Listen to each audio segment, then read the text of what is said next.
So this is Chris Luquette, a great mandolin player and guitar player in New York. Yeah. So how old were you when you started playing an instrument? I started playing the guitar when I was about 10 years old, and I'm almost 29 now, so a little bit of time there. Grew up near Seattle, Washington, and there was always a guitar in our house. My mom had a guitar from her days in high school, and it was kind of always in the corner, and my brother would play it here and there, and I would sometimes mess around with it. And then when I started deciding that I wanted to play music, we tried to use that instrument, and went to my first lesson, and it turns out that the guitar had a broken tuner.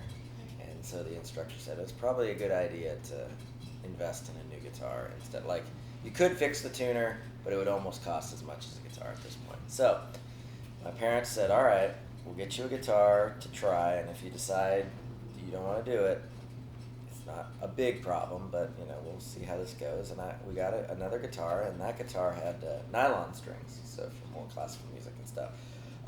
But I got that guitar and just never put it down, and just kept playing. So it's about 10 years old on a nylon string acoustic guitar. Did you start off with classical guitar? A little bit. So I was drawn into music via the Beatles, and one of the first instructors that I had would show me a little bit, like some basic chords and things, so I could learn that music. But then he was also a really accomplished classical guitar player, and he started showing me some, basic classical techniques. So it was a little bit of half and half. Mm-hmm. I never really continued studying classical music. I've listened to a fair amount of it, but early on there was some like basic classical training, which is great for technique, great for and on the right hand, before I was using a flat pick, using my fingers, and just it was a really great way to kind of be introduced to the guitar. So how were you introduced to bluegrass? I had already been playing music for almost 5 years. I started at 10, and around 15, and I had this process where I was listening to everything. So I feel very fortunate when, even being that young, I really wanted to listen to everything. And being drawn into, at a young age, the music of the Beatles, I already had an ear for like classic rock and roll, and would get into that. And then I ended up getting into blues rock, and all these really iconic bands. And of course, being from Seattle, everybody talks about Jimi Hendrix, and so I listened to a lot of rock and roll guitar players and all that. And I ended up one day hanging out with a friend, and a friend of mine who also played the guitar said, "Hey, have you ever listened to the Grateful Dead?" And I said I hadn't, so I got into bluegrass via them, but in a unique way. So a lot of people are familiar with Jerry Garcia played banjo in a band, Old and in the Way, but I didn't find out about that till later. Yeah. So I was listening to all the Grateful Dead stuff, everything they ever did, and I really loved that band. But I ended up kind of focusing on a period of theirs where they had some country and folk and bluegrass influenced records that they came out with. And I remember listening to one of the records and hearing this instrument. I was like, oh, what is this instrument? And it was one of the recordings where David Grisman is playing mandolin.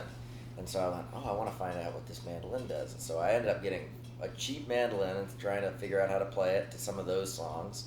And then found out through some of the recordings and some of the history books and some of the stuff people have written about that band, the bluegrass influence. And I remember reading a paragraph about the band, and they were talking about their folk music and country music influence, and then the influence that bluegrass had on their band. Mm-hmm. And so I just went, bluegrass, what is that? Yeah. So I started researching that, and then I, further along in the biography of this band, they mentioned that they would listen to Bill Monroe records, and that name came up, and I went, okay, bluegrass, Bill Monroe, I got to find out who this is. So I went to the local library, and I got on the computer there, and I just put in like bluegrass Bill Monroe. I didn't even know who that was, know.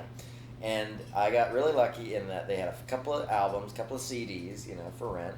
And I checked out these CDs, and the first one that I listened to, and I'll never forget, is a recording, 1963, live at the Newport Folk Festival. And so, flash forward, at the time I didn't know who these people were, but at the time in that recording, the band is, of course, Bill Monroe, but Del McCoury is playing guitar, and Bill Keith is playing banjo, people that would heavily influence me later on. So I get this recording, and I remember this. I must have been about 15 years old, and I listened to the first 2 tracks. And the first song is Mule Skinner Blues, and the second song is Uncle Pen. Okay. And I heard those, and I thought, wow, this is a very specific sound of country music, and it was a little off-putting. Not like I didn't hate it, but I didn't love it right away. Yeah. It's very gritty, and it's kind of mean. And I was listening, and the vocals are searing and high and lonesome. Yeah. It was unlike anything I'd ever heard, and I was kind of like, okay, I'm a little bit skeptical at this point, but whatever, I'll keep listening. Well, the third track was a banjo feature featuring Bill Keith, and he played a version of the tune Devil's Dream. Mm-hmm. And I'll never forget that it was like this whole aha moment. And it was instrumental, and of course I learned to love the singing and really became enthralled with everything bluegrass. But I remember hearing the searing banjo and just hearing that rapid fire note, and it was like hearing AC/DC for the first time, just like being powerfully moved by this explosion of musicality.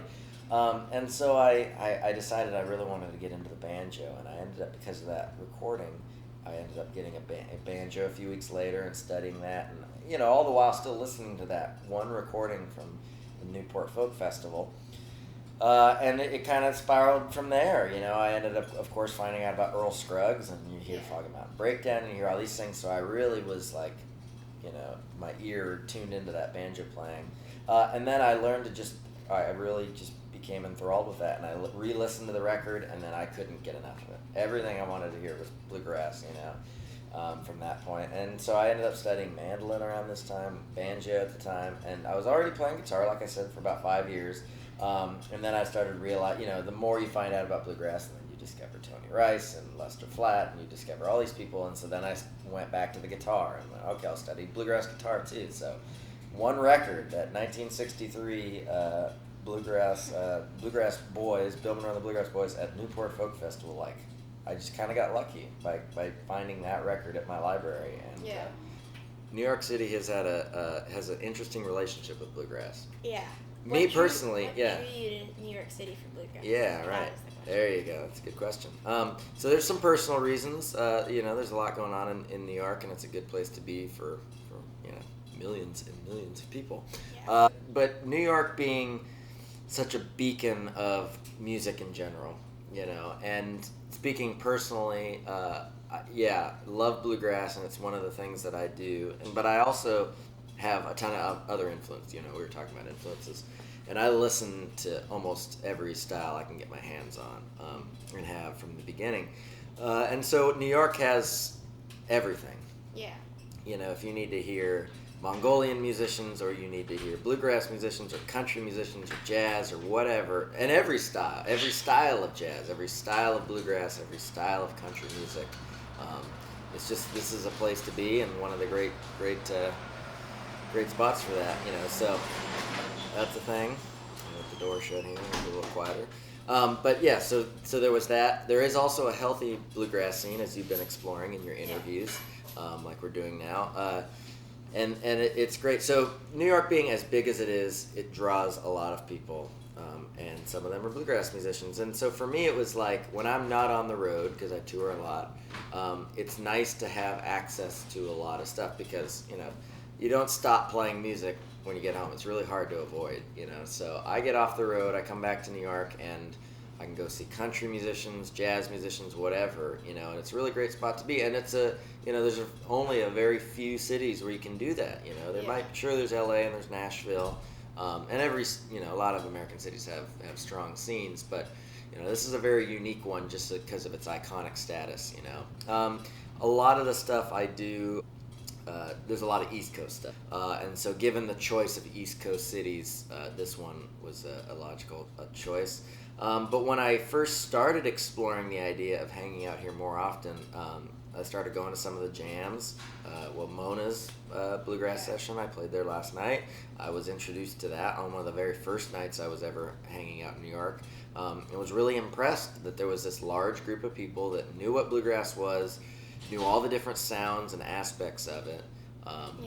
And I just realized this is a really great place. And then you've got other musicians that, like, maybe they don't play bluegrass professionally, but they play a little bit, and so they want to come and explore and try new things in bluegrass, and then they go home to their bands and their genres and whatnot. And it's really a great cross-pollination, I was talking to somebody last night about how there's a lot of fiddle players, you know, and certain scenes have certain groups of different types of instruments that show up a lot more. But, you know, New York has a lot of violinists and, you know, things like that, players like that.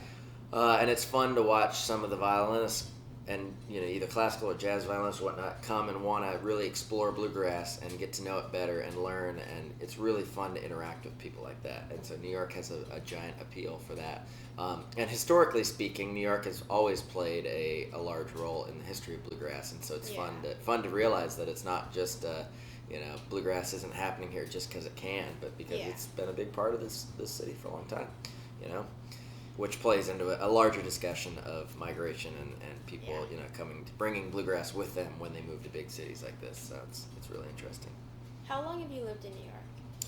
I have been a full-time, I like to say I've been a full-time part-timer for, I don't know, almost 3 years, maybe 2.5 years or so.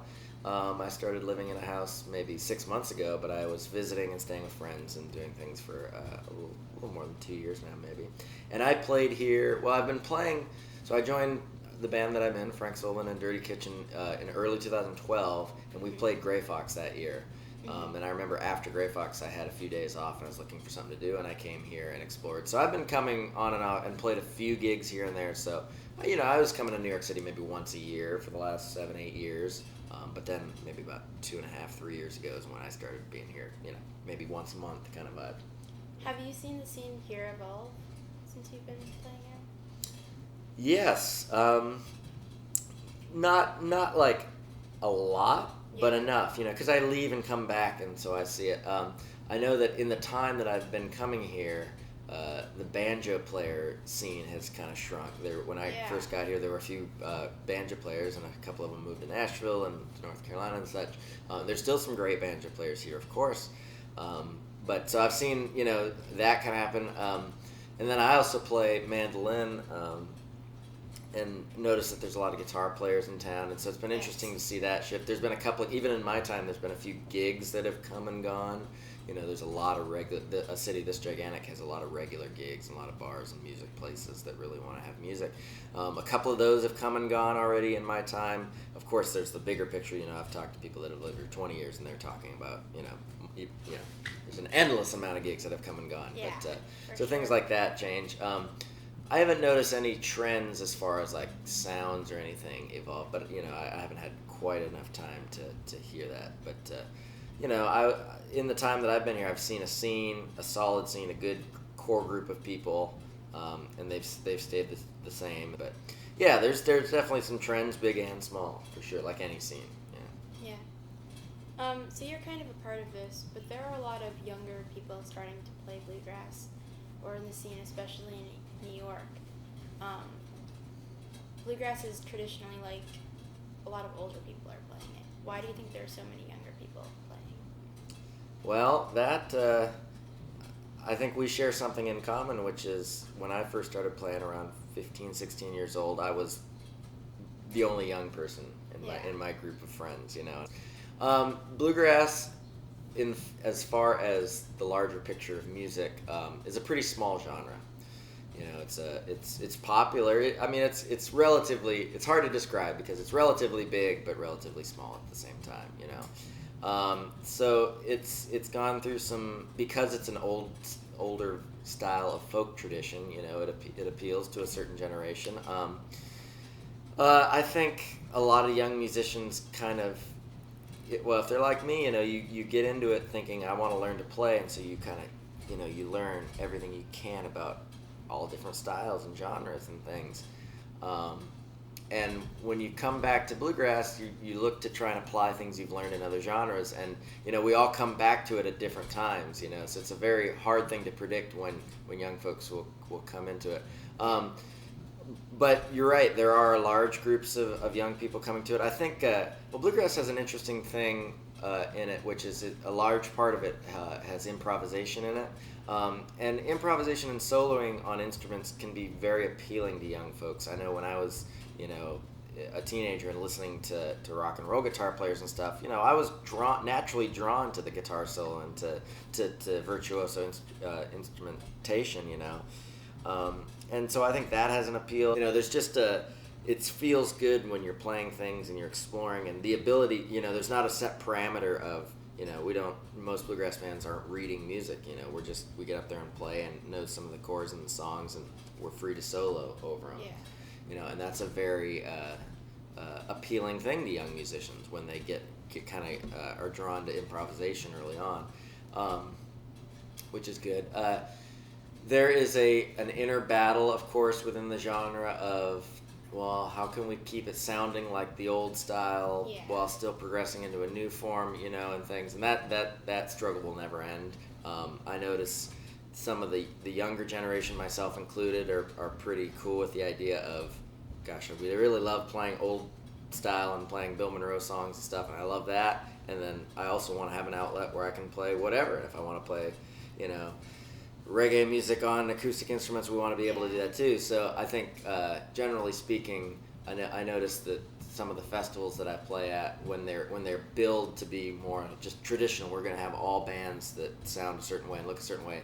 The crowd tends to skew a little older, whereas you go to a festival, maybe like a Del Fest or a Gray Fox or Rocky Grass or something, where they kind of say, okay, we're going to have a lot of bluegrass acts, but we're also going to open the gates to other genres and things. And then those bands bring their fans, and some of them are young bands with younger folks and, mixed generations and whatnot, which is really good. And then you see a little bit more diverse crowd. So, there's no one right way to do things, but I think bluegrass in general it's a very honest form of music too. It's just mostly acoustic instruments and whatnot. So what you play is what you hear, and I think that appeals to a lot of young musicians. And I also know some of my friends that are really great players did come up and play rock and roll or metal guitar or whatever, and then they kind of circle back to bluegrass as it's trying to find a new sound and a little bit, maybe not more honest sound, but it's fun to play acoustic and to get these ideas across on that. Yeah. So I'm really sorry about this next question, but if you could describe bluegrass, like the music or the scene, in one word, what would it be? Exciting. That's a good one. Yeah. I don't know. Bluegrass is, well, it's exciting to me. That's the first thing that comes to mind is, you've got all these stories when people talk, like, when they think about the impact that Earl Scruggs had on joining Bill Monroe's band and hitting the stage at the Grand Ole Opry in 1946, and the audience and all the people on the radio just being blown away by what they were hearing.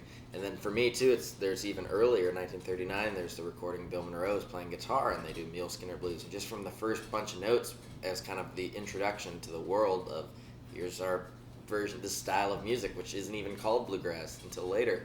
But here it is, and people just, being blown away by it, and early country musicians just,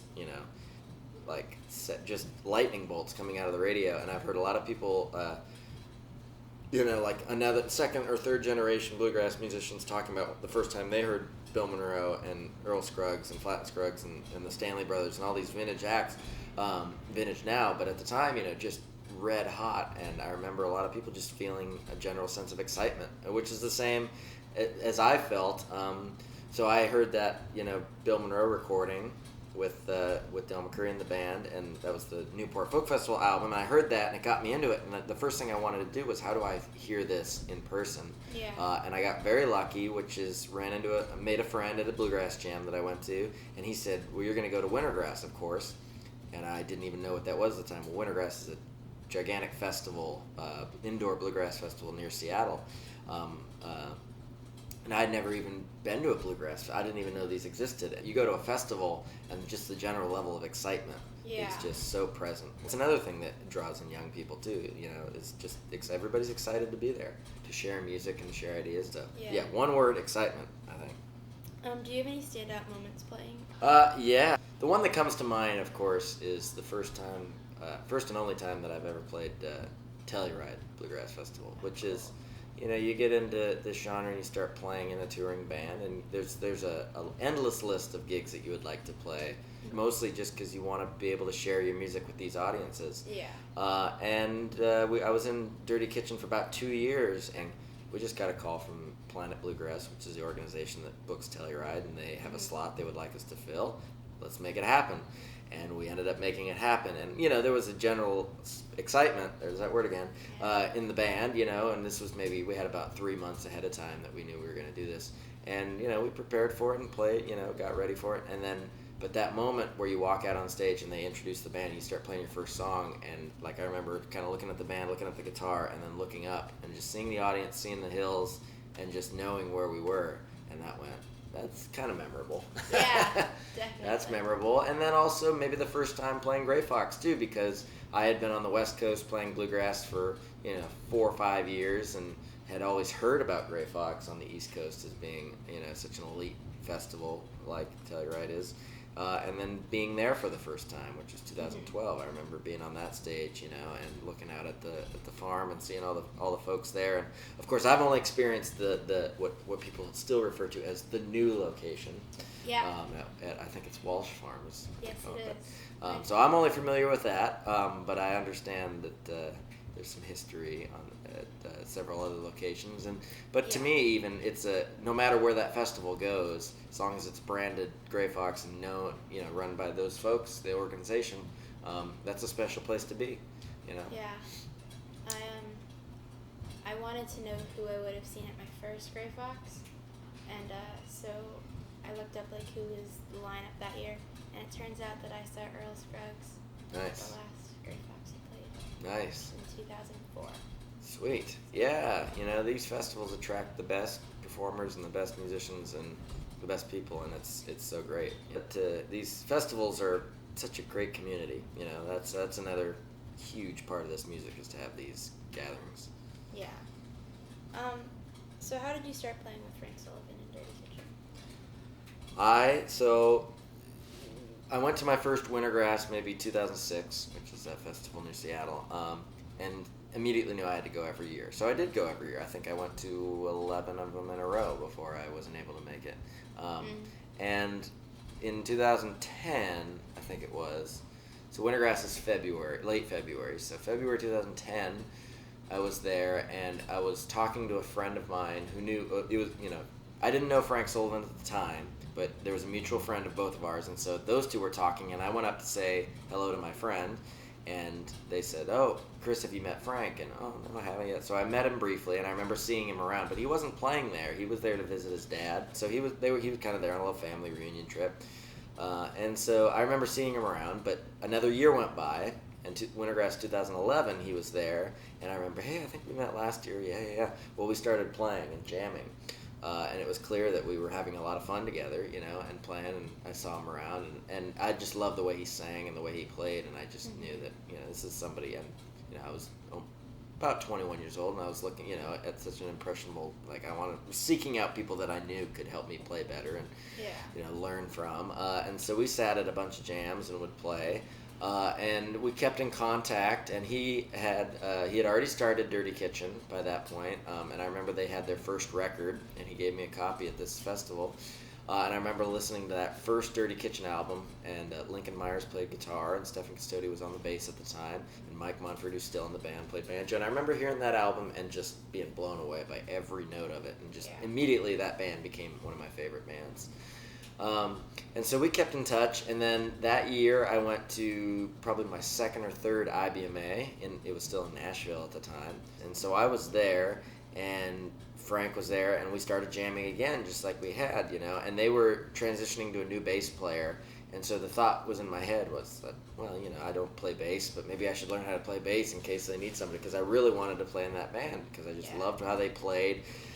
I could sense that Dirty Kitchen had the ability to play the best bluegrass, traditional sounding bluegrass possible, but I could also tell that they played, I could hear them experimenting with other sounds and other songs and kind of a newgrass kind of vibe to it, and really, could jam, and had some cool solos and stuff, and so I could sense they were kind of a great hybrid band, so I kind of followed them around and wanted to hear them and whatnot, and I was a fan of the band, Well, another, 6 or 7 months went by, and I got a call, and Frank said, "Hey, we have a tour in Alaska, and our guitar player's leaving the band. We need a fill-in. Would you be willing to learn this music and come fill in?" So I said, without even thinking about it, I said, "Oh, yeah, of course." Yeah. So I spent about a month learning. I'd already heard these songs 1,000 times, but I started learning all the guitar parts. And January of 2012, they had a 2-week tour booked in Alaska. Our first gig was in Fairbanks, Alaska, which is like center, way up there. And it was 40 degrees below zero the night of our first gig.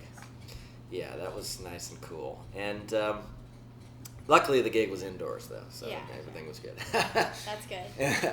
And we played this gig, and I remember just being so excited to do it. And the bass player that they had hired, that Frank had just hired, was a man named Danny Booth, a dear friend of mine. And Danny was an Alaska native, so he had lived in Alaska, and he was living in, I think, Colorado at this point once he had joined Dirty Kitchen. But so it was kind of a big family reunion up there, and Frank has lived in Alaska, and so we went, like, this first tour. I'm there and I'm meeting all these people, so and all these dear friends of the band and friends that I have now.